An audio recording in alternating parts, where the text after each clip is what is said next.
I'm Kelly McDonald, Senior Vice President and Team Leader at Aon Risk Solutions. My team and I are excited to bring you the next video in our Financial Advisory Risk Management series.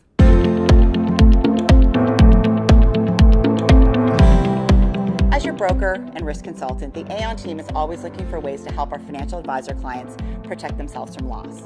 While it's not possible to avoid all client claims and complaints, being disciplined in your practice and following these simple tips and techniques when working with your clients will go a long way to bulletproofing your practice. Here are 11 ways to bulletproof your practice.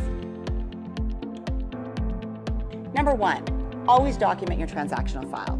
Whether you keep paper files or electronic files or a combination of both, it's imperative that your transactional file is fully documented.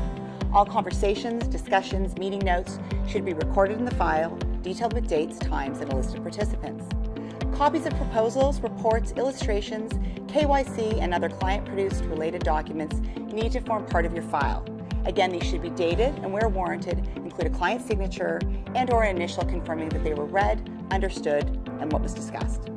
A well-documented file speaks to your professionalism and will go a long way should you find yourself the recipient of a claim, a complaint, or a statement of claim. Improper file documentation is the leading cause of successful claims against financial advisors. Number 2, follow up your conversations, meetings, presentations in writing. A follow-up email following a client conversation or meeting is a great way to capture what was discussed with your clients. It allows you to quickly and accurately capture and record what was discussed, provide a copy to your clients for their records, and it also allows for any missed items or inaccuracies to be caught and quickly corrected. Follow-up notes can also serve as an action item list of things that need to be done by you, your client, or another third party involved in the client's account. It's also a great way to ensure that your team members, licensed or unlicensed assistants, know what's happening on a client file and make note of any action items. Finally, these follow-up notes can be abeyance for future to ensure that all action items are addressed. Number 3, document why decisions were made. Provide context. When a client makes a decision about an investment or an insurance product, particularly where the client does not follow your professional advice, be sure to document the basis for the client's choice. For example, let's say you recommend that your client purchase critical illness insurance. You obtain quotes, you present them to your client, but your client declines the coverage. Go beyond simply noting that the client declined coverage and include why they declined the coverage. For example, your client has coverage through an employer-sponsored plan, or the cost of insurance does not currently fit into the client's budget. Or finally, maybe the client has made a decision to decline the coverage due to family history. No one in the family has ever fallen ill to a covered illness, and the client doesn't think he or she will need the coverage. Whatever the reason, providing context will go a long way in defending a claim or a complaint should one arise in the future. Number 4, use additional disclosure forms for complex products or transactions. Using disclosure forms with clients serve 2 purposes. First, they ensure that the client and the advisor walk through a product transaction step by step, as the disclosure form forms part of a checklist. At each new section, the advisor can check with their client to confirm the understanding of what was presented and what was discussed. These forms also allow for a client to date and sign, confirming that the form was reviewed and discussed in detail. This is a very powerful piece of file documentation. The second purpose of disclosure forms is to ensure that an advisor doesn't accidentally skip over a key piece of information that the client needs to be made aware of. Let me give you an example. Think of commercial airline pilots. To become a pilot, there are tests, there are simulator experiences, and thousands of hours of flying time before a pilot is actually able to fly a commercial or passenger jet. But despite all of this training and practice, the first thing that a pilot does when he or she enters a cockpit is they pull out a checklist. Not because they're bad pilots, but because we are human, and because when we do the same thing over and over again, they become second nature. And when things become second nature, steps are sometimes forgotten. These disclosure forms ensure that nothing is forgotten during a discussion with a client. Number 5, don't sell products that you yourself don't understand. There are a couple of things to keep in mind with this. Number 1, if you don't understand a product, ask yourself how you'll explain it to your client. Number 2, if you don't understand the product, how will you be able to ensure that it's suitable for your client and in line with their KYC and overall investment objectives?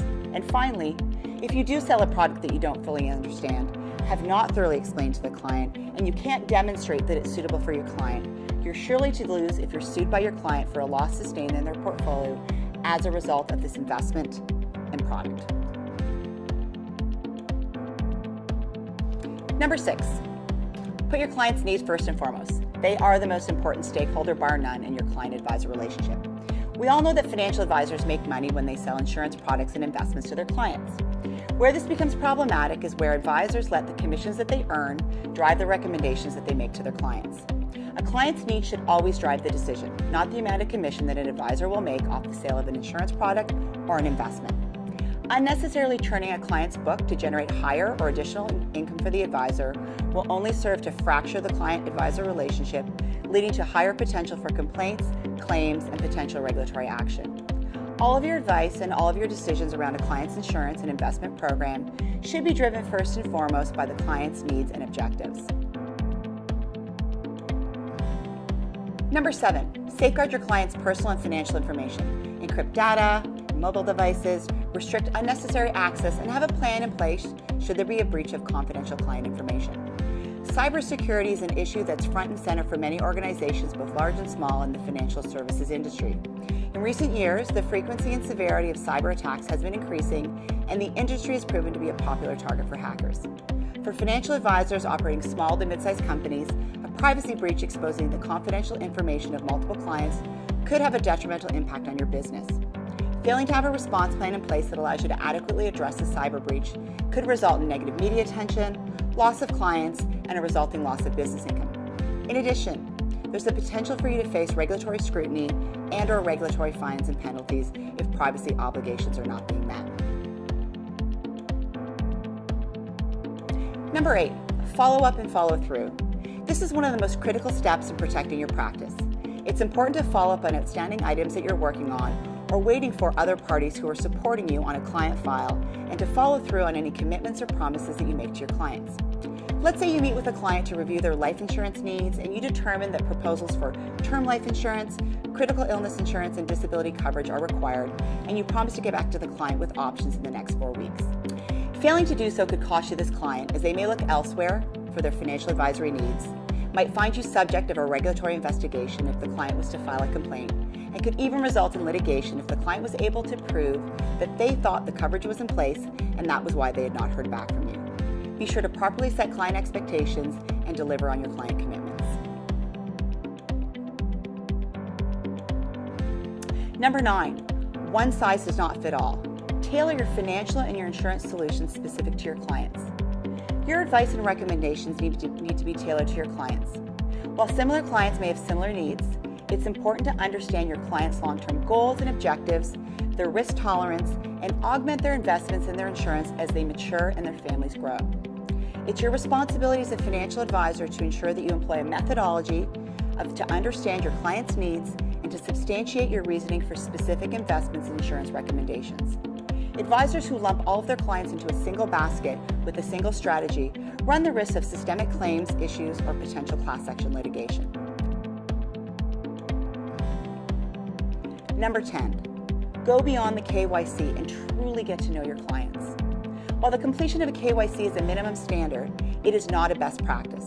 It's a starting point and a platform to truly get to know your clients.